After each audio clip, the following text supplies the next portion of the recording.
So Android 11 is officially out, and anyone who has Google Pixel device will be enjoying the full benefits of it already.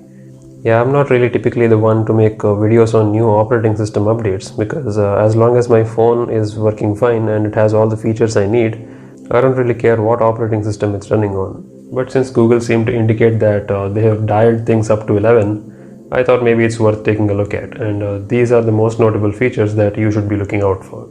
They have cleaned up their notification shade a little bit by prioritizing your chats and conversations over the other notifications.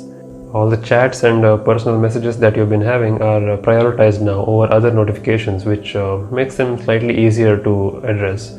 They are not submerged in between your Facebook notifications and other things. So I suppose in the age of digital communication, this is of good use to many people.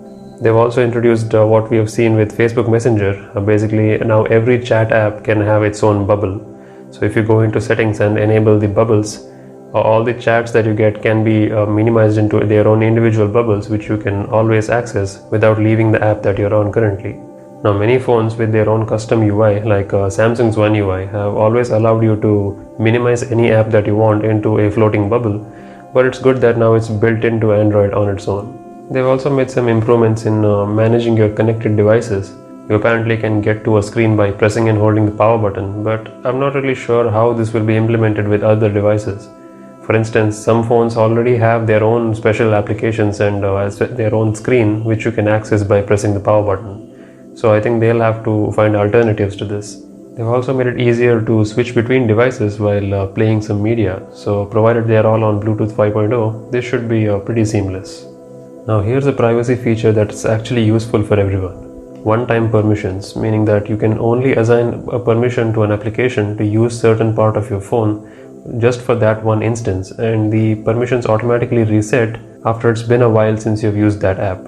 Really cool. So you don't have to worry about some old app constantly tracking you even when it's not in use. Other than that, Google has also decided to make use of the enormous amount of sensors present in our phones to use them as detectors for any environmental calamities that might be happening in an area. For instance, for the California area, they are monitoring the phone's accelerometers in that area to see if there's an earthquake and to give you an emergency alert on what you should do next.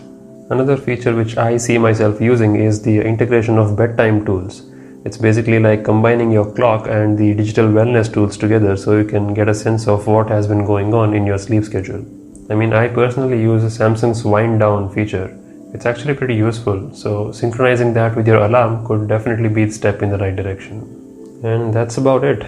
Those were all the relevant updates which I thought you should know about the upcoming Android 11. Well, I say upcoming because only Pixel phones have it out right now. And because of all these new button shortcuts and changes, it might take the companies a pretty significant time to find workarounds and integrate those into their existing UI. But I'm happy to see those enhanced privacy features nevertheless. So what do you think about the new Android 11? Which Android version are you on right now, and do you care for Android updates at all? Let me know in the comments down below, and with that said, until next time, take it easy and I'll see you soon. Cheers.